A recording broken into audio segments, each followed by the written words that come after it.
bakit ka gumigising ng maaga? This video nga pala mga boss, this is the vlog number 1 of our 3 months daily vlog challenge. Ayan, so correction pala para hindi siya magulo. Yung goal ko is ito na lang yung bago kong goal. Kumbaga i-rephrase lang natin para madali siyang maintindihan. Yung magiging goal ko pala ay gusto kong 200% yung profitability ng business namin. Okay, so meaning to say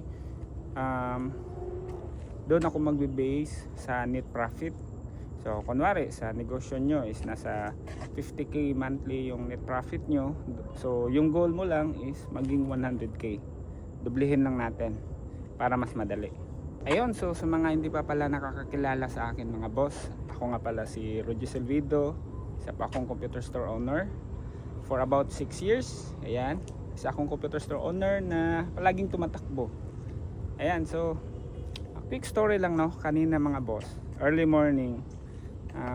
Ngayon kasi every 4 o'clock in the morning siniset ko yung alarm ko para gumising ako.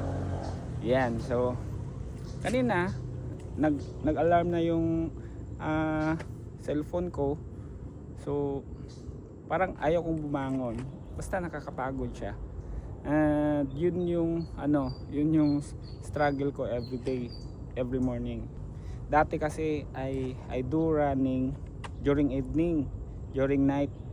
And ngayon gusto ko sa umaga kasi para maiba naman.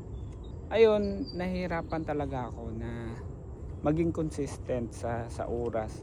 I admit no, sa sarili ko mga boss, wala akong disiplina, tamang oras sa pagising, tamang oras sa pagtulog. So, kaya yun yung challenge ko sa sarili ko mga boss no, na I want to be consistent na gumising every 4 o'clock in the morning. Kasi kapag magagawa ko yan, yung problema ko sa inconsistency sa pagtulog, sa body clock ko, ay masusolusyonan ko yan. Kahit kanina mga boss, kahit na sobrang nakakapagod siya gumising. So nag-alarm siya 4 o'clock. So siguro nakalabas ako sa bahay mga 5 o'clock na. So ganun siya katagal kasi parang ayaw gumising yung katawan ko. Pero anyways, nilabanan natin. I'm thankful na kinaya ko. And right now, andito ako ngayon. Katatapos ko lang na mag-jogging. So 12k yung naano natin ngayon, natapos natin. And then pabalik, meron pang mga siguro 5k.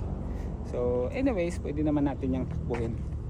Okay, so ano ba yung magiging epekto nito sa goal ko sa business namin? Okay, so kapag kasi maaga kang gumising mga boss, alam natin yung kasabihan na early birds catches the worm, di ba?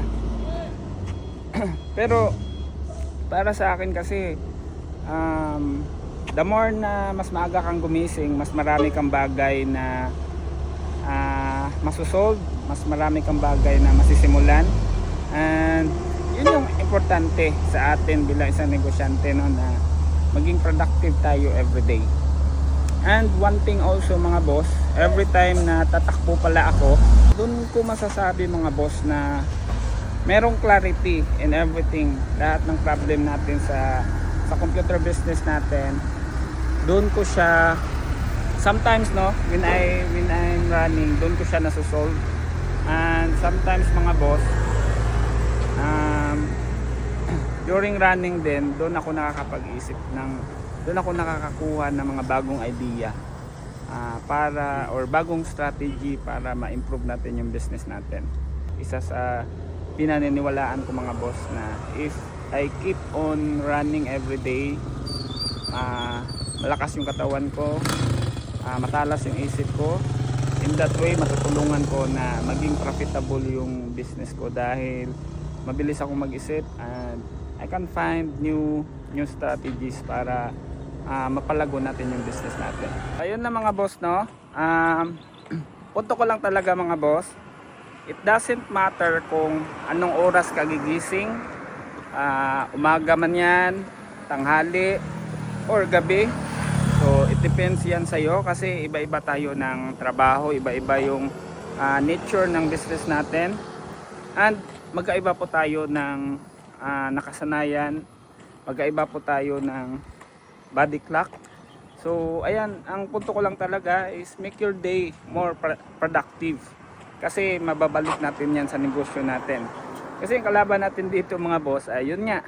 Kapag isa kang computer store owner na tamad, so most likely niyan, magkakaproblema talaga yung negosyo mo. Hindi mo mapalaki yung kita ng negosyo mo dahil wala kang ginagawa. Okay, so ayun lang mga boss, no, sana meron kang nakuha in this video. Invite pala kita, meron tayong grupo mga boss para sa mga computer store owner.